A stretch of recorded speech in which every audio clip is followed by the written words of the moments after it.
Welcome. Great to have you here. My name is Darwin Gilmore with the Chipola Workforce and Economic Development Department, and we have here with us today our very special guest, Mr. Larry Kelly. Larry, welcome. Thank you, Darwin. Thank you for coming here and meeting with us today. My pleasure. We appreciate you being part of this program. Tell us a little bit about Larry Kelly and what you've kind of done in your career and what's going on in the civil engineering world as you see it. Okay, I work with a private engineering firm now, Atkins Engineering. It's a full-service engineering firm with offices all over the world and many in the United States. And prior to that, I worked with Florida Department of Transportation, a long 36-year career, and I've been with Atkins now for 6 years. So I've been in the civil engineering business and specifically transportation for 42 years now. And the reason I'm still working at 42 years is it's still fun, and got a lot of good relationships at work that I've built over time, and just some really good people to work with. So it's still fun, and that's what I'm doing. Great. It is fun, isn't it? Some people like work, and it's not a drudgery. I wanted to just talk to you a little bit about our civil engineering technology program. As our group knows, we've recently installed that this past year. We started 2 new programs here, an engineering tech, which is more of an industrial program, and a civil engineering technology program, which is to do with buildings, roads, bridges. We let you kind of take a look at that program. What's your thoughts about how you've seen technology change and the relevance of a program like this in today's age? Well, I'm an old timer, and I started out with pencil and paper, and everything's computerized now, and that's the new world.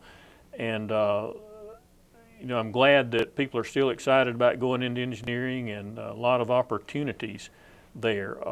As I was telling you earlier, there's an aging infrastructure in the United States that's gotten a fairly low grade when they go out and survey it and kind of put a grade to it. I think the American Society of Civil Engineers recently gave an overall grade of D+ to the aging infrastructure. So you're never going to catch up and replace all that completely, but the good news about that is there's always a need for civil engineering technology.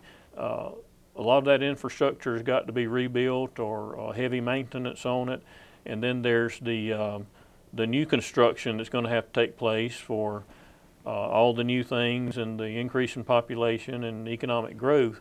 So you got the fixing of the old stuff and the building the new stuff.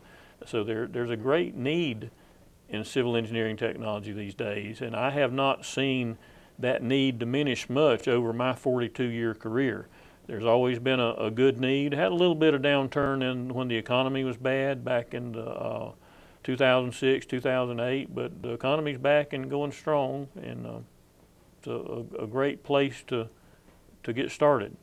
Yeah, you're seeing some demand, and that's consistent. I was talking to a gentleman just this week who was saying he just drove up the whole state, and when he was on the way, said, "Can't believe all the construction that's going on."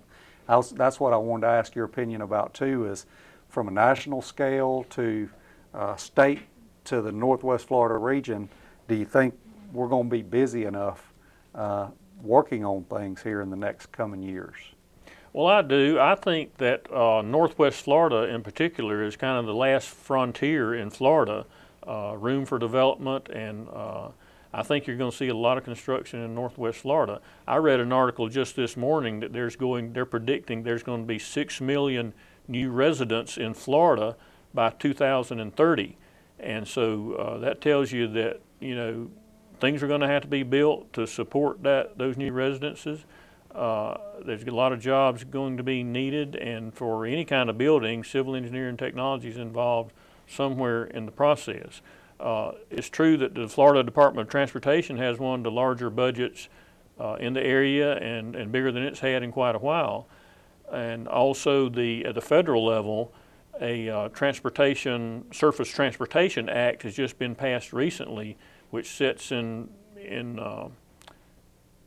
forward funding that will flow to the states, federal funding for roadways. So you know, you've got the roadway side, and there's many other aspects of the infrastructure that's going to have to be either newly built or maintain, fix the aging infrastructure. So I think the need is good all over the nation, but specifically in Florida because of the number of people that want to come to Florida and visit, play, and live and work.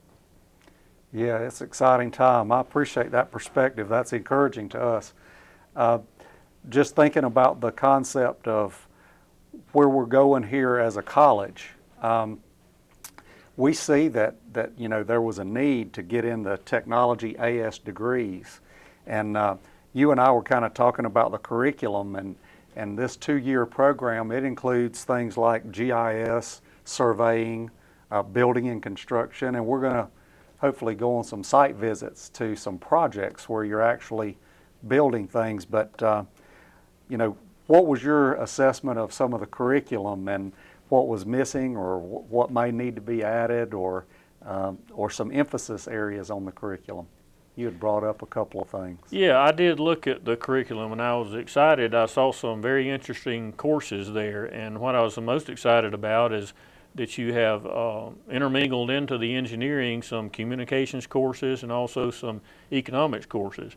And in the end, it's really all about the improving the economy in the end, and that's kind of the common goal of the whole structure of the workforce and people's individual interests and everything. Everybody wants a better economy and prosperity, and I think the program that you've got in the curriculum lends itself well to the engineering part of the education, and also the worldly part of the education, and communicating and understanding economics and how that all works and fits together. And of course, on top of that, I know that you're working on partnerships where this civil engineering technology works into the economy and the goals and interests of other organizations, which is key also. Great. Yeah, I appreciate that input. We're working on developing a partnership approach to industry partners, to EDC partners, chamber partners, and our goal is just to foster collaboration, just to take this college step, which is a key aspect of college inputs into a community, is collaboration. So we want to take the initiative there. We want to be a part of bringing job growth here. We want to be a part of helping to make our businesses stronger. So it helps to have input from professionals like yourself, and we just really appreciate you taking time to come out, and it's exciting for us to see that we're on target. This has been a vision of some of the administration, and to be able to fund up this kind of program, high-tech program, and see it fits is very exciting.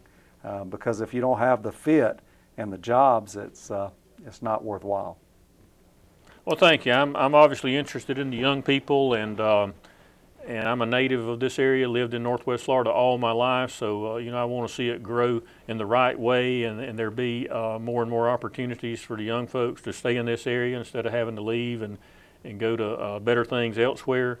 And I think you're on to the right approach to this program, and I think it's going to be very valuable to Chipola College and the workforce in this area, and just the general growth of the economy. Awesome, awesome. Thank you. Well, thank you again, Larry. Appreciate you Very coming welcome. on campus and coming on site. And as Royce would say, thank you for watching. We're just excited to see what's going on in a positive direction here at Chipola College.